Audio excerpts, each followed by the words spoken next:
What's good, everybody? It's your boy, O'Shea Duke Jackson, back at it again with another episode of the Celebrity Junk.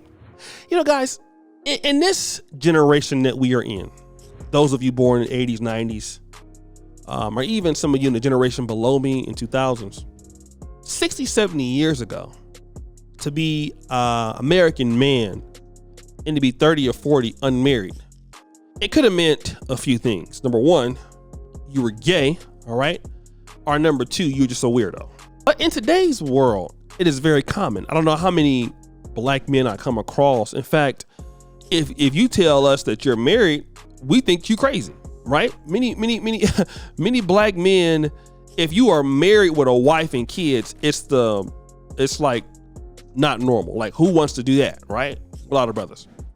But in a similar fashion, what you see is a lot of black men don't really have a strong desire to be married, but they can see themselves doing it, maybe. Whereas a lot of women in the black community have a strong desire to be married and a strong desire to be a feminist at the same time. It seems to be a battle they are fighting each and every day, right?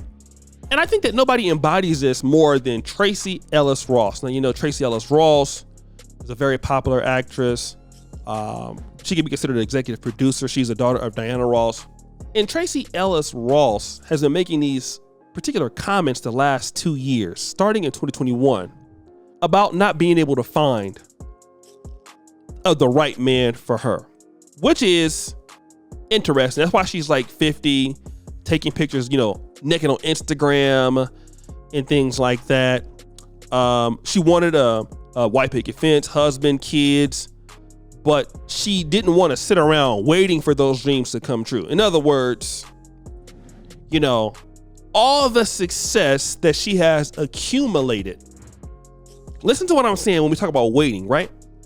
All the years of all of these things she's done in Hollywood, becoming a millionaire, becoming a person in the industry, she sits around and waits for a man to come find her, which is very interesting that women feel that way, because that's something that doesn't happen for women. It happens for men.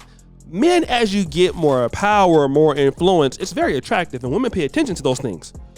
Even if you're a guy behind the scenes, women know who's on the producer credits. Shout out to Brother George Macon. But now as a woman, you see, when you start to do very well and you put actually really no effort into wanting to be somebody's wife, but you would like to be it without the work, well, what happens? No matter how good you look, you get ignored, or you end up being like MC Light, where you're like MC Light and then you end up meeting somebody on Match.com and he tries to sue you for everything because he's broke. And that's what a lot of women don't understand. They fall for, I don't want to be in the patriarchy, but at the same time, I'm tired of sitting around waiting, as if some guy is sitting around waiting to be dealing with somebody who's typically very, who's a hardcore feminist. Most guys who are masculine, and there's certain elements of feminism that we got to agree with. In that equality piece, I get, but that extreme feminism, that extreme females are better than men. And, you know, once we're not talking about equality anymore, and that's what a lot of guys are turned off about. And women don't understand why they're single because of that rhetoric. It's a turn off to most guys. All right, that's the first and foremost. Secondarily, let us also discuss, if we can, she has now addressed that she feels the perimenopausal phase coming in, right? And she says, I can feel my body's ability to make a child draining out of me. Sometimes I find it hilarious, as if there's a fire sale going on in my uterus and someone's in there screaming, all things must go. But here's the most important part. As my body becomes a foreign place to me that doesn't really feel safe or like home, I don't know how to manage or control or fight the external binary narrative of the patriarchy that has haunted me most of my adult life. Is it my fertility that's leaving me? Is it my womanhood, or is it really neither? So now you're questioning your decisions. What is the external binary narrative of the patriarchy? And I mean, again, here's another way to create an ad hominem to an argument which is stated there before. In 2021, I had to wait. I got tired of waiting for these guys to come. That's the argument. And the reason why I got tired of waiting for those guys to come, because the patriarchy has hunted and haunted me most of my adult life.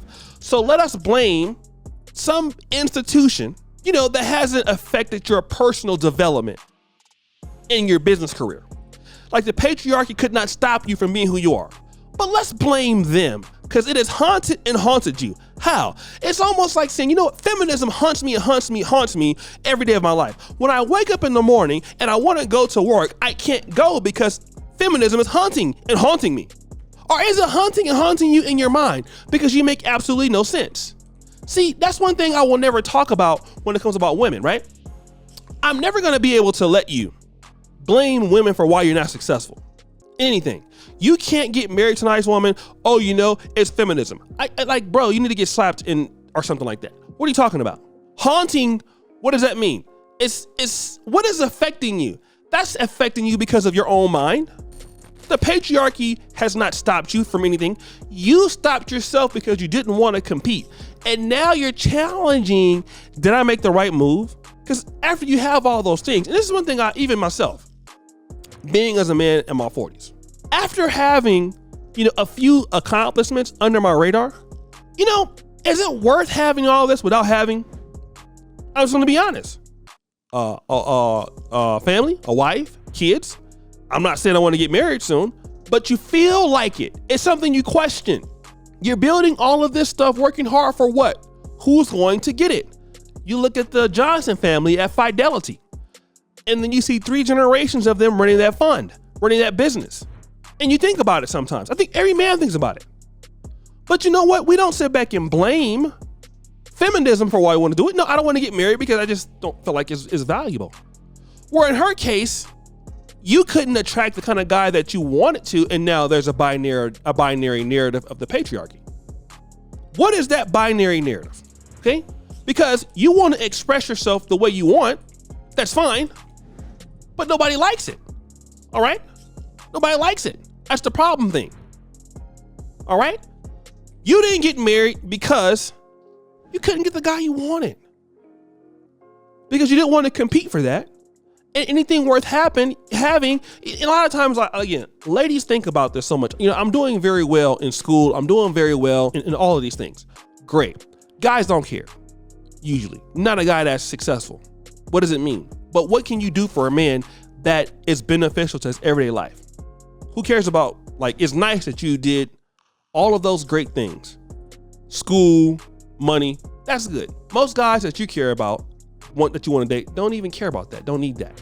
What do you do for me such that I feel like I want to be exclusive with you? And women don't want to ask for that. That's the problem here. That's what we're dealing with. We're not dealing with anything else.